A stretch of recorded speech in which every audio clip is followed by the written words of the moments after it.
विषय विशेषज्ञका साथ रेडियो स्याङ्जा विद्यार्थी माझ। नमस्कार, रेडियो कार्यक्रम शैक्षिक दर्पणको अर्को नयाँ श्रृङ्खलामा तपाईहरूलाई हार्दिक स्वागत गर्दछु। कार्यक्रम प्रस्तुता म चन्द्रमणि पौडेल। कार्यक्रम शैक्षिक दर्पणको विशेष प्रस्तुतिको आजको श्रृङ्खलामा मलाई प्राविधिक कक्षबाट साथ दिनुभएको छ प्राविधिक मित्र विनोदजीले।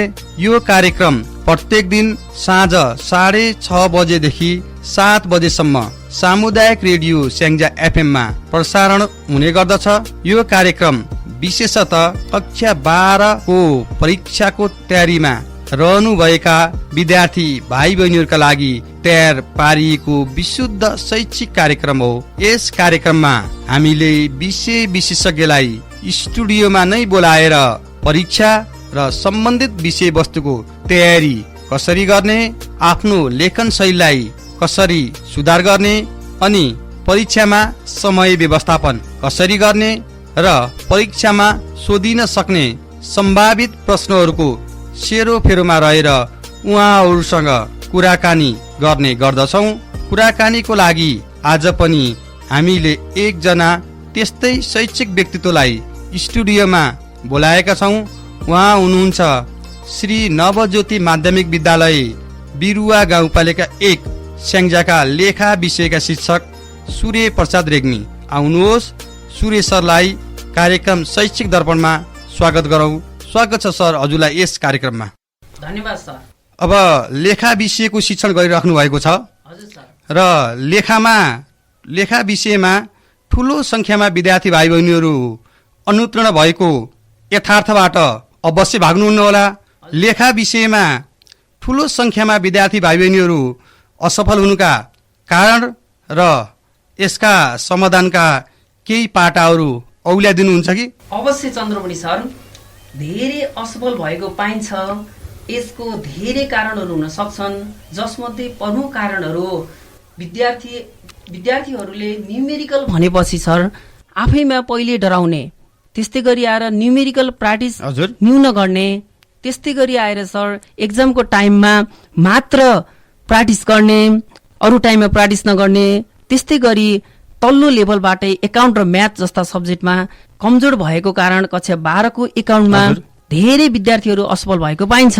हजुर सर, हजुरले विद्यार्थी भाइ बहिनीहरूले न्युमेरिकलको खासै प्र्याक्टिस गर्दैनन् भनिराख्नु भएको छ। हजुर सर। अनि यो लेखामा न्युमेरिकल बढी प्र्याक्टिस गर्नुपर्ने होइन र सर? लेखा भनेको नितान्त न्युमेरिकल सब्जेक्ट हो सर। यसमा थ्योरीको पार्ट भनेको अलिक कमै आउँछ, न्युमेरिकल पार्ट भनेको यसमा त धेरै आउँछ सर, होइन? तर विद्यार्थी भाइ बहिनीहरूले, आजभोलिका विद्यार्थी भाइ बहिनीहरूले कम मात्रामा प्र्याक्टिस गरे पनि एक्जामको टाइममा गर्ने। जस्तो सेसन सुरु हुँदादेखि विद्यार्थी भाइ बहिनीहरूले प्र्याक्टिस गरेको भएदेखि समस्या आउँथेन। पछि आएर एक्जामको टाइममा आएर प्र्याक्टिस गर्नाले, प्र्याक्टिस गरेका कुराहरूलाई रिपिट नगर्नाले बिर्सिने जस्ता प्रब्लमहरू आएकोले विद्यार्थीहरू असफल भएको पाइन्छ। विद्यार्थी भाइ बहिनीहरूले केवल परीक्षाको समयमा मात्र प्र्याक्टिस गर्छन्। हजुर सर। अरू बेला गर्दैनन् भनेर भनिराख्दा के विद्यार्थी भाइ बहिनीलाई हामीले पढ्ने बनाउन नसकेकै हो त? त्यस्तो पनि होइन सर। अब एक्जामको टाइममा चाहिँ आएर विद्यार्थी भाइ बहिनीहरूले प्र्याक्टिस गर्ने, त्यो मात्रै हामीले मात्रै गरेर नहुने। हामीले त क्लासमा पढाइन्छ, विद्यार्थी भाइ बहिनीहरू घरमा गइसकेपछि प्र्याक्टिस नगर्ने, त्यो एउटा समस्या हो। स्कुलमा मात्रै अथवा कलेजमा मात्रै पढाएर पुग्दैन। विद्यार्थी भाइ बहिनीहरूले घरमा पनि प्र्याक्टिस गर्नुपर्दछ, घरमा पनि त्यही किसिमको वातावरणको सिर्जना गर्नुपर्छ, पढ्ने वातावरणको सिर्जना गर्नुपर्ने हुन्छ। मोबाइल र ल्यापटप अनि त्यसपछि आएर धेरै गेमहरूले गर्दाखेरि विद्यार्थी भाइ बहिनीहरूले न्युमेरिकल सब्जेक्टलाई एकदमै धेरै प्र्याक्टिस गर्नुपर्ने सब्जेक्टलाई थोरै गरेको पाइन्छ सर। हजुर, यहाँ हामीले न्युमेरिकलको कुरा गरिरहेका छौँ। हजुर सर। यसमा तपाईँलाई म अलिकति यो थ्योरीतर्फ लान चाहेँ। लेखा विषयका विद्यार्थी भाइ बहिनीहरूले अब यो थ्योरी विषयमा खासै ध्यानै नदिएको पाइन्छ, जसले गर्दा उपलब्धि पनि न्यून छ। विद्यालयहरूमा शिक्षक साथीहरूले थ्योरी पढाउनुहुन्न कि विद्यार्थी भाइ बहिनीले पढ्दैनन्? सत्य के हो सर? यस्तो हुन्छ सर, अध्यापनको क्रममा थ्योरी न्युमेरिकल बोथलाई फोकस गरेर हामी पढाउँछौँ। हजुर। तर न्युमेरिकलको पाटो एकाउन्टमा अलिक धेरै नै आउने गर्दछ सर। न्युमेरिकल पाटो जस्तो 75 आउट अफ 75 मा तपाईँको थ्योरी भनेको 18 देखि 20 को पेरिफेरीमा आउने गर्दछ। न्युमेरिकलको पाटो भनेको तपाईको 57 देखि 55 सम्म, 55 देखि 57 सम्म।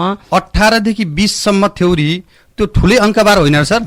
जे सर 55 देखि 58 को भारमा त त्यो सानै नै हो नि त, थोरै चाहिँ धेरै नै भयो सर। तर 55 न्युमेरिकल चाहिँ आउने भएको भएर 18 देखि 20 नम्बर चाहिँ थ्योरी आउने भएको कारणले गर्दा त्यो न्युमेरिकलको दाँजोमा थोरै अंक हो सर। न्युमेरिकलको दाँजोमा थोरै भयो सर। हजुर। तर यो चाहिँ कम अंकबार त होइन नि सर? होइन सर, यसलाई पनि जोड गरेर विद्यार्थीहरूले पढ्नै पर्छ। राम्रो नम्बर ल्याउनको लागि थ्योरीको पाटोलाई चाहिँ छुट्याएर कुन च्याप्टरबाट थ्योरी आउँछ ती च्याप्टरहरू छुट्याएर पढ्नुपर्छ। थ्योरी फेरि कस्तो हुन्छ भने सर, यसको थ्योरीहरू चाहिँ एकाउन्टको थ्योरीहरू अब्जेक्टिभ क्वेसन जस्तो हुन्छ।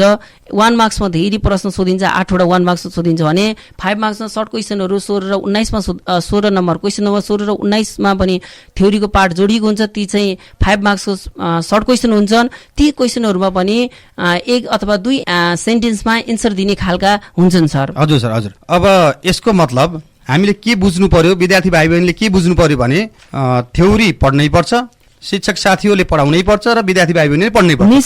निश्चित रूपमा सर, निश्चित रूपमा पढ्नै पर्छ। त्यसै गरी म हजुरलाई क्वेसन नम्बर 12 तर्फ लैजान चाहे। हजुर सर। क्वेसन नम्बर 12 मा सोधिने प्रश्न जुन issue of share for cash भन्ने शीर्षकको छ, एकदम सर। यसमा सोधिने प्रश्नमा विद्यार्थी भाइ बहिनीहरू कता कता अल्मलिएको, एकदम जान्ने विद्यार्थी पनि राम्रोसित प्रश्न लेख्न नसकेको यस्तो पाइएको छ। यो समस्या समाधान गर्ने उपाय त अवश्य होला नि, के भन्नुहुन्छ सर? हजुर सर, यो शेयरको प्रब्लम हो। आजभोलि आइपिओ शेयरको बारेमा विद्यार्थीहरू चाहिँ टाढा त छैनन्, तर यो प्रब्लममा कस्तो छ भने सर, जर्नल एन्ट्री सोध्ने गर्छ। जर्नल एन्ट्रीको एप्लिकेसनको पार्ट, एलोटमेन्टको पार्ट, शेयर फर्स्ट एन्ड फाइनलको पार्ट अनि शेयर फर्फिचरका पार्टहरू सोध्ने गर्दछ। वर्किङ नोट धेरै गर्नुपर्ने आवश्यकता हुन्छ। क्वेसन 5 मार्क्स आउँछ। विद्यार्थी भाइ बहिनीले थोरै ट्रिक पनि लगाउनु पर्ने हुन्छ यसमा। यसमा त्यस्तो ट्रिक के होला सर? यसमा एप्लिकेसनको ट्रिक यस्तो हुन्छ सर, एप्लिकेसनको एन्ट्री गर्दा सबैभन्दा पहिला रिसिभ एन्ट्रीलाई फोकस गर्नुपर्छ। रिसिभ एन्ट्री हुँदाखेरि जहिले पनि ब्याङ्क एकाउन्ट डेबिट हुन्छ भन्ने कुरालाई विद्यार्थी भाइ बहिनीले बुझ्नुपर्छ। त्यस्तै गरी आएर ट्रान्सफर एन्ट्री हुन्छ। एप्लिकेसनमा 2टा एन्ट्री हुन्छ, रिसिभ र ट्रान्सफर एन्ट्री। ट्रान्सफर एन्ट्रीमा लगिसकेपछि विद्यार्थी भाइ बहिनीले कति सेयर परेको छ, कति सेयर कम्पनी मागेछ, त्यही आधारमा अन्य एन्ट्रीहरू बनाउनु पर्ने हुन्छ। एलोटमेन्टमा, फर्स्ट एन्ड फाइनलमा एलोटमेन्टको ड्यू एन्ट्री गर्दाखेरि विद्यार्थी भाइ बहिनीले डिस्काउन्ट र प्रिमियमको कुराहरूलाई छोड्नु हुँदैन। डिस्काउन्ट र प्रिमियम ड्यू एन्ट्रीमा हुन्छ भन्ने कुरा जान्नुपर्छ। त्यस्तै गरी आएर एलोटमेन्टको रिसिभ एन्ट्री हुँदाखेरि तपाईँको चाहिँ ब्याङ्क एकाउन्टलाई डेबिट हुन्छ। कल्स इन एरिया र एडभान्सका कुराहरूलाई विद्यार्थी भाइ बहिनीले कदापि छोड्नु हुँदैन ती कुराहरूलाई। त्यस्तै सेयर फर्स्ट टाइम फाइनलमा जाँदा नि ड्यू एन्ट्री पहिला हुन्छ। त्यस्तै गरी आएर रिसिभ एन्ट्री सेकेन्डमा हुन्छ। त्यही फर्स्ट एन्ड फाइनल कलमा पनि तपाईँको चाहिँ कल्स इन एरियर हुन्छ रिसिभ एन्ट्रीमा भन्ने कुरा विद्यार्थी भाइ बहिनीहरूले बुझ्नै पर्छ। हजुर सर, एकदम। त्यस्तै गरी यो जुन छ सर एनएफआरएस मा आधारित नाफा नोक्सान तथा वित्तीय अवस्थाको विवरणमा विद्यार्थी भाइ बहिनीको उपलब्धि त न्यूनै देखिएको छ। यस्तो समस्या समाधान गर्ने कुनै टिप्स त अवश्य होला नि? विद्यार्थी भाइ बहिनीलाई के टिप्स दिनुहुन्छ कि? हजुर सर, यो क्वेसन चाहिँ क्वेसन नम्बर 20 मा सोधिने क्वेसन हो सर। यो एनएफआरएस को क्वेसन अरमा पनि सोधिन्छ। त्यहाँभन्दा माथि र इन्कम स्टेटमेन्ट र balance seat, classified balance seat भन्ने सोधिन्छ। त्यसको अरमा एनएफआरएस सोध्ने गरिन्छ। यो नितान्त नयाँ कोर्स हो सर। यो जुन चाहिँ हाम्रो चाहिँ पहिला 100 मार्क्सको थियो, त्यो पछि 75 मार्क्समा ल्याइसकेपछि एनएमले त्यो 75 मार्क्समा ल्याइसकेपछि यो एनएफआरएस को क्वेसन चाहिँ नितान्त नौलो क्वेसन हो सर। यो इन्टर्मको 11 क्लासमा, 12 क्लासमा र बीबीएस फर्स्ट इयरमा पनि सेम क्वेसन राखेको छ, सेम कोर्स छ सर। यो विद्यार्थी भाइ बहिनीहरूलाई अलिकति नयाँ पनि लागेको हो कि ओल्ड इज गोल्डहरूमा पनि धेरै प्रब्लम पाइँदैन सर। त्यो क्वेसनको एन्सर लेख्नको लागि टिप्स केही छ सर? हजुर सर, यस्तो हुन्छ, एनएफआरएस को प्रब्लम गर्दाखेरि नोटको एकदम जरुरत पर्छ। विद्यार्थी भाइ बहिनीहरूले सुरुको चाहिँ सेल्सको पाटादेखि लिएर एक्सपेन्डिचरको पाटाहरूसम्म आइपुग्दाखेरि नोटका आवश्यकताहरू पर्दछन्। प्रत्येक नोट लेख्नुपर्ने आवश्यकता हुन्छ। ती नोटहरू एकदम ध्यान दिएर अनि नातिकन प्रत्येक पाटोलाई छुट्याएर नोट छुट्याएर लगेर गरेमा चाहिँ सर यो एनएफआरएस को प्रब्लम प्र्याक्टिस गरेमा त्यति धेरै गाह्रो चाहिँ हुने होला प्रब्लम छैन। नोट त ह्यान्ड आउट्सहरू नोट त शिक्षकले दिनुहुन्छ। हजुर, विद्यार्थी भाइ बहिनीहरूलाई उनीहरूसँग टिचरले दिएको नोट्स अथवा ह्यान्ड आउट्सहरू हुन्छ। त्यो बाहेक परीक्षामा सामेल हुने विद्यार्थी भाइ बहिनीले अपनाउनु पर्ने त्यस्तो ट्रिकी आइडिया केही छ र सर? यस्तो सर, मैले हजुरले यतातिरको नोट सम्झिनु भयो, मैले हजुर। हिसाबको नोट भनिरहेको थिएँ सर। हजुर। त्यसमा कस्तो हुन्छ भने फर्मेटमा हिसाब नगरिकन हजुर। बाहिर वर्किङ नोटमा गएर हिसाब गरिन्छ। नोट नम्बर हजुर, 1.1 हजुर। 1.2 गरेर गरिन्छ। त्यो नोट लिएर गएर फर्मेटमा लगेर राखेर हिसाब चाहिँ निकालिन्छ सर। त्यसमा चाहिँ स्टेटमेन्ट अफ प्रॉफिट एन्ड लसबाट तपाईँको नेट प्रॉफिट निकालिन्छ, ब्यालेन्स सिटहरूबाट कम्पनीको ब्यालेन्स सिटबाट total current asset total asset total ल्याबिलिटिजको पार्ट इक्वल ल्याउनु पर्छ। हजुर सर, यो क्वेसन नम्बर 20 मा सोध्छ भन्नुभयो होइन हजुरले? हजुर सर। यो क्वेसन नम्बर 20 मा हामी कुराकानी गरेका छौँ। हजुर सर। यो क्वेसन नम्बर 20 को कुराकानी गर्दा गर्दै म 21 र 22 लाई पनि यहाँ जोड्न चाहे सर। हजुर सर। 21 र 22 मा पनि विद्यार्थीहरूको उपलब्धि त कमजोरै देखिन्छ नि सर। यसको वास्तविक समस्या के हो र समस्या समाधान गर्न विद्यार्थी भाइ बहिनीहरूले सुधार्नु पर्ने केही उपायहरू छन् त सर? हजुर सर, चाहिँ 20, 21, 22 भनेको तपाईँको लङ क्वेसनमा सोधिने क्वेसन हो। तपाईँको 20 को हामीले डिस्कस गरिसक्यौँ, त्यो एनएफआरएस को प्रब्लम हो। त्यसमा अरमा पनि इन्कम स्टेटमेन्ट र क्लासिफाइड ब्यालेन्स सिट सोध्छ, त्यो सोध्छ भन्ने कुरा हामीले चाहिँ छलफल गरिसक्यौँ। 21 मा सोध्ने प्रब्लम भनेको क्यास फ्लो स्टेटमेन्ट हो सर। तपाईँ प्रायः जसो त्यो डाइरेक्ट मेथडबाट सोध्ने गर्छ cash flow statement. Cash flow statement अस्ति भर्खर एउटा चाहिँ नमुना एनइबीले फाल्यो नमुना मोडल क्वेसन, त्यसमा इन्डाइरेक्ट मेथड पनि हालेर पठाएको छ। पछि फेरि सुधारेर हो कि अब चाहिँ इन्डाइरेक्ट मेथड नै आउने हो कि कसो कसो यो चाहिँ दुविधामा पारेको छ। पहिला इन्डाइरेक्ट मेथडको चाहिँ मोडल क्वेसन फाल्यो चाहिँ लङ क्वेसनमा, अहिलेसम्म डाइरेक्ट मेथडबाट आउने गरेको छ। अब विद्यार्थीले कुन मेथडबाट गर्ने हो सर? यस्तो सर, अब टिचरले चाहिँ दुवै मेथडबाट पढाउनु पर्यो सर, विद्यार्थीले दुईटै मेथड जान्न पर्यो यसमा। तर चाहिँ फोकस चाहिँ डाइरेक्ट मेथडलाई नै गर्दा राम्रो हुन्छ। एक नम्बरमा चाहिँ एक नम्बर मेथडमा तात्विक भिन्नता, ठुलै भिन्नता छ सर? छैन सर, त्यही थोरै भिन्नता छ। अन्तिमतिर गएर cash flow from operating activities भन्नेमा भिन्नता छ सर डाइरेक्ट र इन्डाइरेक्ट मेथडमा। तर गएर cash flow from investing activities र cash flow financial activities direct र इन्डाइरेक्ट मेथड सेम हुन्छ सर। यसमा विद्यार्थी भाइ बहिनीहरूले के बुझ्नुपर्छ भने क्यास इनफ्लो कस्तो अवस्थामा हुन्छ र क्यास फ्लो कस्तो अवस्थामा हुन्छ, आउटफ्लो कस्तो अवस्थामा हुन्छ भन्ने कुरा जान्नुपर्छ। इनफ्लो हुँदाखेरि म छोटो विद्यार्थी भाइ बहिनीलाई भन्छु, एसेटसँग क्यास इनफ्लो र आउटफ्लोको सम्बन्ध कस्तो हुन्छ भने एसेट बढ्दा इन्क्रिज हुँदा क्यास चाहिँ आउटफ्लो हुन्छ भने एसेट घट्दाखेरि तपाईँको चाहिँ क्यास इनफ्लो हुन्छ। ल्याबिलिटी साइडमा ठ्याक्क उल्टो हुन्छ भन्ने कुरा विद्यार्थी भाइ बहिनीलाई थाहा पाउनुपर्छ। ल्याबिलिटी साइडमा चाहिँ ल्याबिलिटी इन्क्रिज हुँदा क्यास इनफ्लो हुन्छ भने ल्याबिलिटी डिक्रिज हुँदा क्यास आउटफ्लो हुन्छ भन्ने कुरा यो 21 नम्बरको क्वेसनमा विद्यार्थी भाइ बहिनीले निकै ध्यान पुर्याउनु पर्ने हुन्छ। हजुर सर, अब यो अति छोटा प्रश्नहरूको अङ्कबार 11 रहेको छ हो नि सर? हजुर सर। यी प्रश्नहरू विद्यार्थी भाइ बहिनीहरूले कसरी समाधान गर्दा परीक्षामा आशातीत सफलता पाउँछन् त? एकाउन्टको सन्दर्भमा भन्दै गर्दा सर तपाईँको 11 वटा अति संक्षिप्त प्रश्नहरू सोध्ने गरिन्छ। हजुर, यो 1 नम्बरको हुन्छ 11 वटा क्वेसन सर। यसमा लास्टको 9, 10, 11 भनेको न्युमेरिकल साइड हुन्छ, न्युमेरिकल प्रब्लम सोधिन्छ सर। हजुर सर, न्युमेरिकल साइड हुन्छ। 1 देखि 8 सम्मको प्रश्न 1 सेन्टेन्स अथवा 2 सेन्टेन्स भित्र विद्यार्थी भाइ बहिनीहरूले लेखिसक्नु पर्ने हुन्छ। एक वाक्यमा लेख्न पाउँछ कि पाउँदैन सर? पाउँछ सर, एक वाक्यमा लेख्ने पनि आउँछ, एक वाक्यमै एन्सर दिनेहरू पनि आउँछ। बढी भएदेखि 2 अथवा 3 वाक्यसम्म दिने एन्सर दिनेहरू आउँछ। तर विद्यार्थी भाइ बहिनीहरूले लामो उत्तर लेख्ने 1 नम्बरमा त्यस्तो गरेको देखिन्छ। यो विद्यार्थी भाइ बहिनीहरूलाई मैले यही कार्यक्रमबाट के सुझाव दिन्छु भने अति संक्षिप्त प्रश्नहरूको एन्सर दिँदा 1, 2, 3 बढीमा 3 वाक्यसम्म जानु होला, त्यहाँभन्दा बढी माथि चाहिँ नजानु होला भन्न चाहन्छु। हजुर सर, अब परीक्षा एकदम नजिक आइसकेको छ। हजुर सर। विद्यार्थी भाइ बहिनीहरू परीक्षाको तयारीको अवस्थामा रहनु भएको छ। हजुर सर। अब विद्यार्थीको सिक्न सक्ने क्षमता त फरक नै हुन्छ। हजुर सर। मैले तपाईँलाई यो प्रश्न सोधिराख्दा विद्यार्थी भाइ बहिनीलाई नजरअन्दाज गर्न खोजेको अवश्य होइन। यद्यपि विषय वस्तुमा अलिक कमजोर विद्यार्थी भाइ बहिनीहरूले परीक्षामा सफल हुनको लागि त्यस्ता कमजोर विद्यार्थी भाइ बहिनीहरूलाई तपाईँले विषय विशेषज्ञको हैसियतले कुनै टिप्स दिनुहुन्छ कि? हजुर सर, अब कमजोर विद्यार्थी भाइ बहिनीहरू अभियसली हुन्छन् सर। कोही जान्ने हुन्छन्, कोही नजान्ने हुन्छन्। कमजोर विद्यार्थी भाइ बहिनीहरूलाई म के भन्न चाहन्छु भने पास गर्नको लागि एकाउन्टमा गाह्रो छैन। एकाउन्टमा पास गर्नको लागि 27 नम्बर ल्याउनको लागि कुनै गाह्रो छैन। कक्षा 12 को एकाउन्टमा 27 मार्क्स ल्याउनको लागि अध्यापनको क्रममा मैले अनुभव गरेको कुरा है सर। विद्यार्थीहरूले सजिलै र थोरै मेहनतले बुझ्ने न्युमेरिकल च्याप्टरहरू छन्, ती क्वेसनहरू म विद्यार्थी सामु चाहिँ भन्न चाहन्छु। जस्तो क्वेसन नम्बर 13 मा आउँछ, त्यो कम्पनी एकाउन्टको क्वेसन हो, त्यसमा चाहिँ issue of share other than क्याशको प्रोब्लम आउँछ 2 मार्क्सको। त्यो मार्क्स एकदमै सजिलो चाहिँ प्रश्न हुन्छ, त्यहाँ थोरै मेहनतले विद्यार्थीहरूले 2 नम्बर ल्याउन सक्ने कन्डिसन त्यसमा छ। त्यस्तै गरी आएर क्वेसन नम्बर 13 को बी मा आउने 3 मार्क्सको डिभेन्चरको प्रोब्लम पनि तपाईको चाहिँ एकदम थोरै मेहनतमै नै विद्यार्थीहरूले चाहिँ मिलाउन सक्ने प्रश्न हुन्छ, त्यो सजिलो प्रश्न। त्यस्तै गरी आएर क्वेसन नम्बर 15 मा पनि 5 मार्क्सको ओक्सिट आउँछ, त्यो ओक्सिटको प्रोब्लम पनि एकदम सजिलै मानिन्छ। विद्यार्थी भाइ बहिनीहरूले पढाउने क्रममा सर सजिलो लाग्यो यो प्रोब्लम भन्ने गर्दछन्।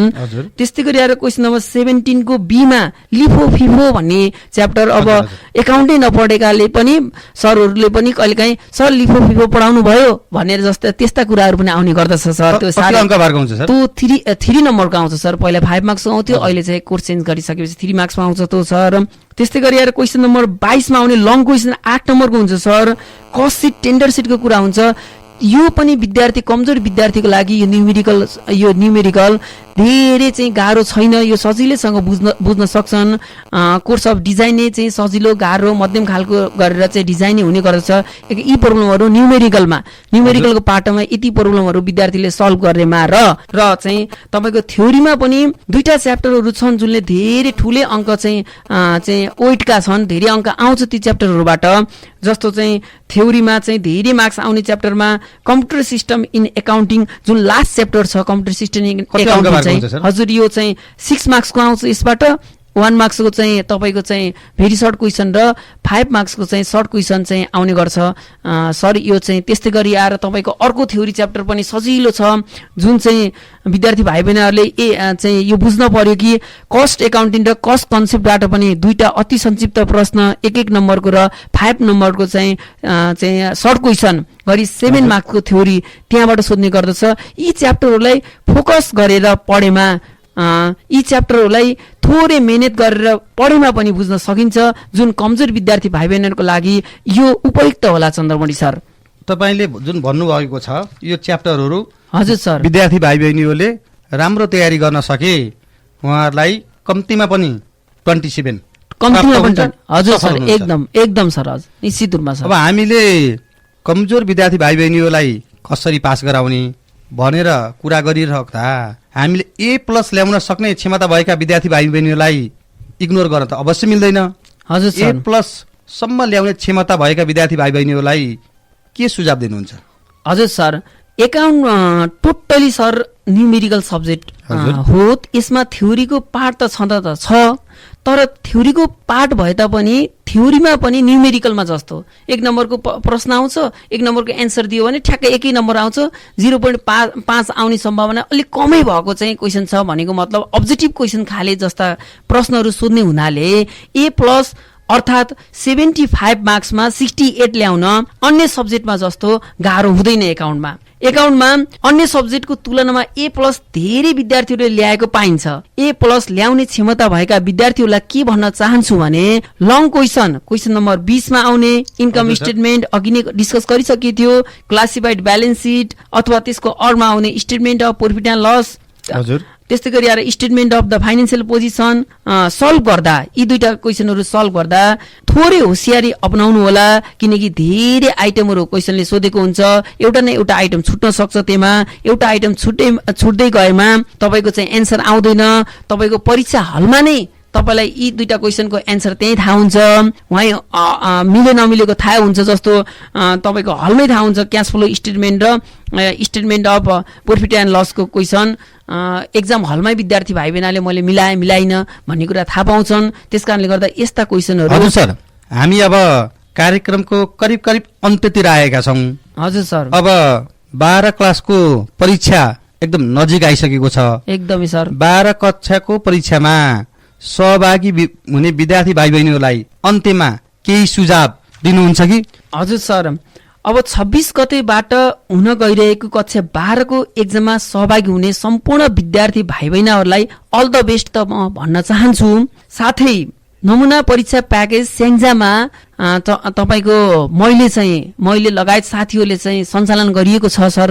यो नमुना एकाडेमीमा नमुना परीक्षा प्याकेज 12 क्लासका विद्यार्थी भाइ बहिनीहरूलाई जुन टाढा टाढाबाट आउनुहुन्छ, स्याङ्जा झर्नुहुन्छ, उहाँहरूलाई होटेलको व्यवस्था, खानपिनको व्यवस्था निकै प्रब्लम परेको हुन्छ सर। त्यो अवस्थामा त्यसलाई मध्यनजर गर्दै नमुना परीक्षा प्याकेज नमुना एकाडेमीमा हामी म लगायतका साथीहरूले लिएर आएका छौँ। त्यसमा विद्यार्थीहरूलाई टाढाबाट आएका विद्यार्थीहरूलाई पढाइको सुविधा, जस्तो भोलिपल्ट एकाउन्ट हुँदैछ त अघिल्लो दिन एकाउन्टको परीक्षाको पूर्ण तयारी, इङ्ग्लिस हुँदैछ त 26 गते इङ्ग्लिस हुँदैछ त 25 गते इङ्ग्लिस विषयको परीक्षाको तयारी हामीले गराउने गर्दछौँ। विद्यार्थीहरूलाई यसै कार्यक्रम मार्फत म के भन्न चाहन्छु भने यो नमुना परीक्षा प्याकेज नमुना एकाडेमीमा सञ्चालन भएको छ।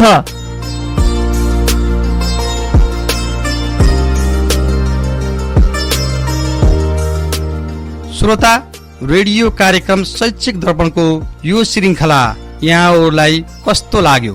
जस्तो लाग्यो त्यस्तै सल्लाह, सुझाव र प्रतिक्रियाको अपेक्षा गर्दछौँ, जसका लागि हाम्रो कार्यक्रमको ठेगाना रहेको छ कार्यक्रम शैक्षिक दर्पण सामुदायिक रेडियो स्याङ्जा एफएम, पुतली बजार नगरपालिका 1, रेडियो चोक स्याङ्जा। स्टुडियोको फोन नम्बर 063 424 065 मा समेत सम्पर्क गर्न सक्नुहुनेछ। हवस् त, यतिन्जेलसम्म कार्यक्रम सुनेर साथ दिनुहुने तपाईँ आजको कार्यक्रममा उपस्थित भएर लेखा विषय र परीक्षाको तयारी बारे जानकारी प्रदान गर्नुहुने श्री नवज्योति माध्यमिक विद्यालय बिरुवा गाउँपालिका 1 स्याङ्जाका लेखा विषयका शिक्षक सूर्य प्रसाद रेग्मी, प्राविधिक मित्र विनोदजी प्रति विशेष आभार प्रकट गर्दै म कार्यक्रम प्रस्तोता चन्द्रमणि पौडेल पनि अर्को श्रृङ्खलामा भेट हुने बाचासहित आजको बसाइबाट बिदा हुने अनुमति माग्दछु। नमस्कार।